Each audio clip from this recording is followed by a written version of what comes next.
Сәлеметсіздер ме, құрметті оқушылар? Қарағанды облысы Шет ауданы Абай атындағы жалпы білім беретін мектебінің математика пәнінің мұғалімі Дүйсенбекова Гаухар Кашанова. Бүгінгі өтетін сабағымыздың тақырыбы толық ықтималдық формуласы және байыз формуласы. Оқу мақсаты: толық ықтималдықты табу формуласын біледі және оны есеп шығаруда қолданады. Байыз формуласын қолдану шартын біледі және оның есеп шығаруда қолданады. Бүгінгі сабағымыздың мақсаты есептерді шешу кезінде байыз формуласын және толық ықтималдық формуласын қолдана алады. Толық ықтималдық дегеніміз, теоремаға тоқтала кетейік. Айталық, А оқиғасы қос-қостан үйлесімсіз оқиғалардың толық тобын құрайтын H1, H2, солай тағы да Hn оқиғалардың тек қана біреуімен пайда болсын. Онда А оқиғасының ықтималдығы толық ықтималдық формуласымен былайша есептеледі. Бірінші болжамның ықтималдығын шартты ықтималдыққа көбейтіндісі қосу екінші болжамның ықтималдығын шартты ықтималдыққа көбейтеміз. Тағы сол сияқты n-ші болжам ықтималдығын n-ші шартты ықтималдығына көбейтеміз. Толық ықтималдық формуласы деп аталады. Алдымызда тұрған формула. Енді бір мысал қарастырайық. Оқушы 25 емтихан сұрақтарының 20-сына дайындалып үлгерді. Емтиханды ең үлкен ықтималдықпен тапсыру үшін оқушы емтихан билетін бірінші болып алғаны дұрыс па, әлде кезекпен алғаны дұрыс па? Оқушының дайындалған билетін сәтті деп, ал дайындалып үлгермеген билетін сәтсіз билет деп алайық. Алдымен оқушының билетті бірінші болып алғандағы емтиханды тапсыру ықтималдығын анықтайық. Бұл жағдайда барлық мүмкін жағдайлар саны n тең 25, қолайлы жағдайлар саны m тең 20. Сонда классикалық ықтималдық формуласына салып 25-тен 20 тең 0,8-ге. Енді оқушының билетті екінші болып алғандағы емтиханды тапсыру ықтималдығын анықтайық. Әрине, бұл оқиға бірінші билет алған оқушының қандай билет алғанына тәуелді. Ол сәтті билет алды ма, әлде сәтсіз билет алды ма? H1 арқылы бірінші оқушының сәтті билет алғанын, H2 арқылы оның сәтсіз билет алғанын білдіретін оқиғаларды белгілейік. Бізге қажет оқушының емтиханды тапсыруын білдіретін оқиғаны арқылы белгілейік. Онда А оқиғасы H1 және H2 оқиғаларының бірімен орындалады. Олай болса формула бойынша 0,8-ді көбейтеміз 24-тен 19-ға, қосылған 0,2-ні көбейтеміз 24-тен 20-ға, теңдігі 0,8-дігін аламыз. Мұндағы PH1 25-тен 20 ол 0,8-ге тең, ал PH1A оқиғасының 24-тен 19-ға тең, PH2 оқиғасы 25-тен 5-ге ол 0,2-ге. Сонымен PH оқиғасы 24-тен 20 болатынын ескердік. Сонымен оқушының емтихан тапсыру ықтималдығы оның қай кезекпен билет алуына тәуелсіз. Енді бүгінгі біздің тақырыбымызға байланысты байыз формуласына тоқтала кетейік. Теорема: А оқиғасы өзара үйлесімсіз толық құрайтын B1, B2, Bn оқиғаларының болжамдарының біреуі пайда болғанда орындалатын оқиға болсын. Онда А оқиғасы орындалғаны белгілі болғандағы БК болжамының орындалу ықтималдығы мынадай формуламен анықталады. Формулада А оқиғасының БК, алымында А оқиғасының БК көбейтеміз, Б оқиғасының БК бөлеміз, А оқиғасының ол толық ықтималдығына бөлеміз. Енді формулаға назар аударсақ, алымындағы БК болжамның априорлық ықтималдығы. Априорлық дегеніміз не? Априорлық дегеніміз алдын ала орындалғаны белгілі болған оқиға ықтималдық классикалық анықтамаға тоқталайық.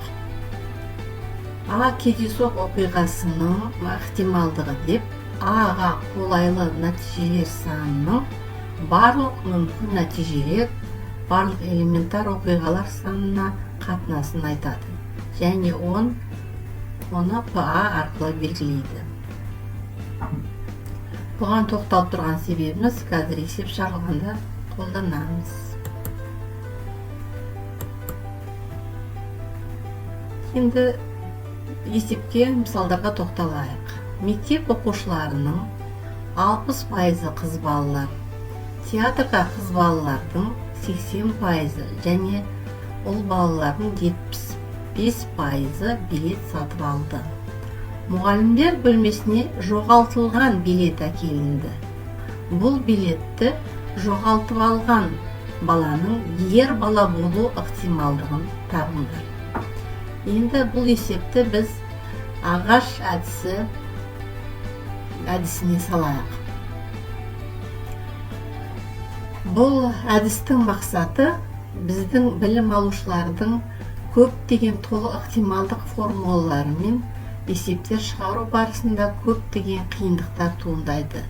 Есептердің мазмұнын жеңілдету үшін әрі қарай оңай әдісімен шығару барысында төмендегі әдісті ұсынамын. Ол үшін алдымен есеп мазмұнына назар аударамыз. Есеп шартында ықтималдық деп тұрса, онда міндетті түрде ықтималдықтың классикалық анықтамасына саламыз. Енді есепке назар аударайық. Ағаш әдісі дегеніміз мектеп оқушылары деп А оқиғасын аламыз.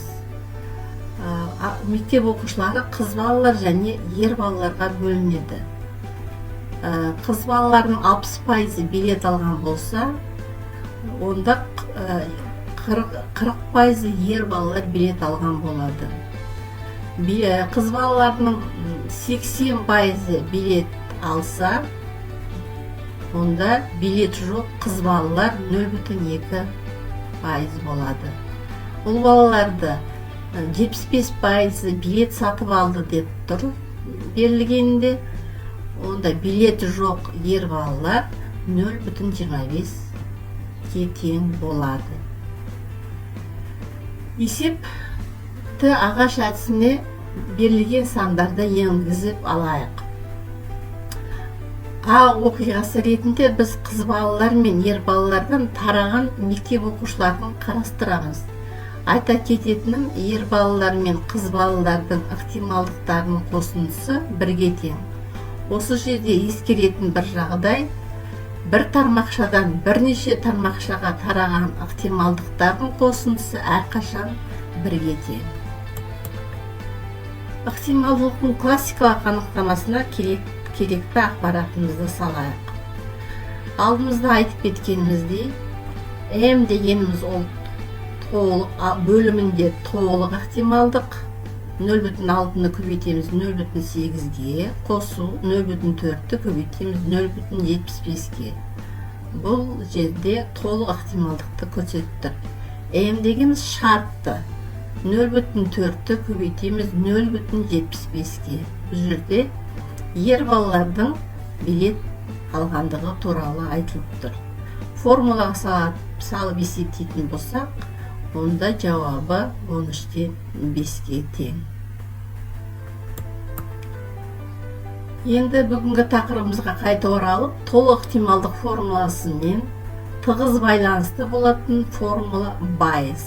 Байес дегеніміз Байес Томас 1702 жылы, 1761 жылдар өмір сүрген ағылшын математика. Лондонда король ұйымының мүшесі.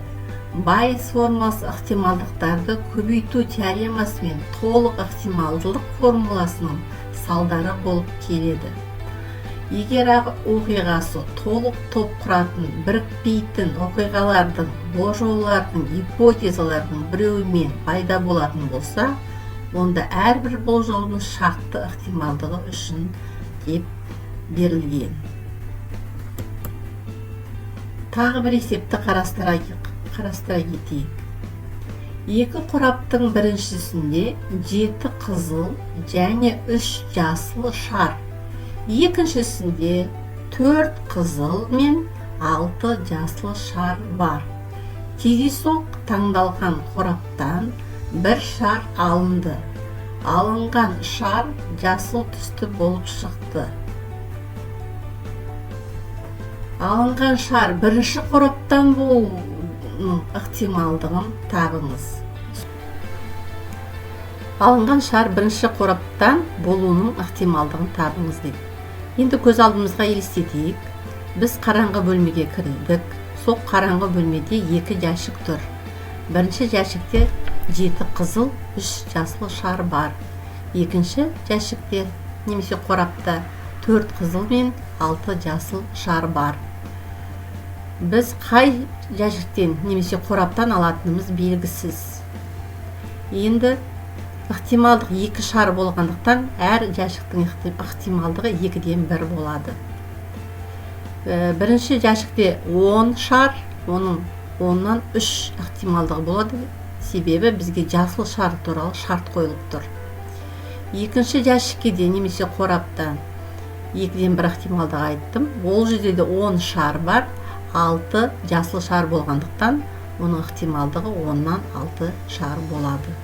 Енді осы алынған нәтижелерімізді формулаға қойып есептейміз. Алымына 2-ден 1 көбейту 10-нан 3 дегеніміз бірінші жәшіктен алу деп шарт қойылып тұрғандықтан, оның ішінде жасыл шар алу екендігіміз айтылғандықтан 2-ден 1-ді көбейтеміз 10-нан 3-ке. Бөлімінде толық ықтималдықты қосындысын қоямыз. 2 шардың да толық ықтималдығының орнына қойып есептейміз. Сондықтан біздің жауабымыз 3-тен 1-ге тең болады.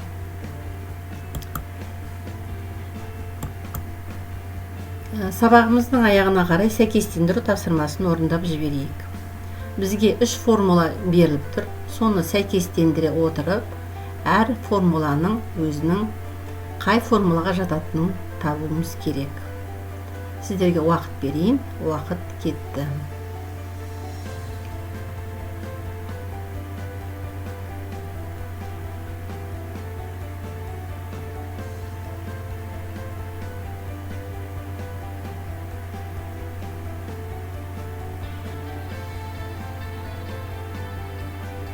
Уақыт аяқталды.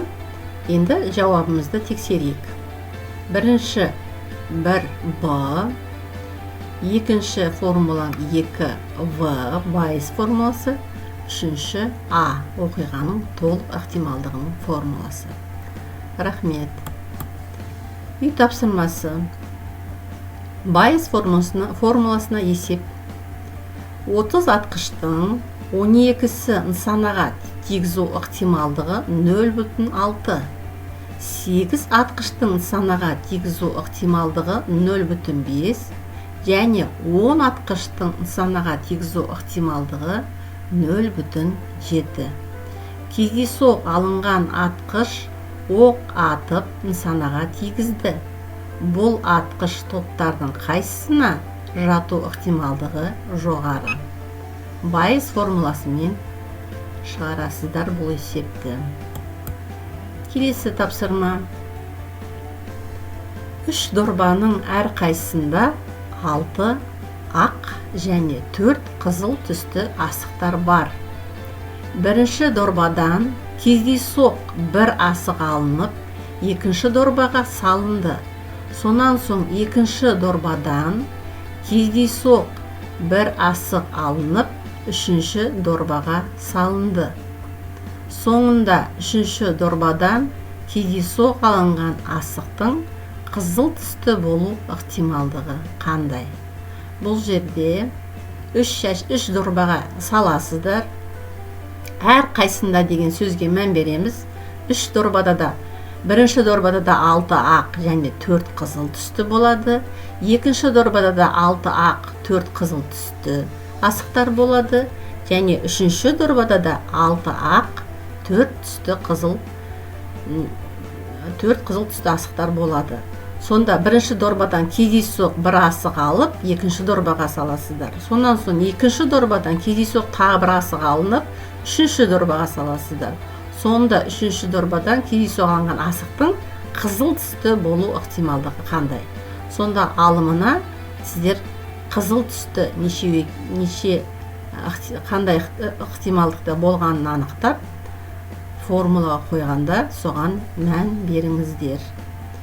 Есеп шығару барысында шатаспауымыз керек.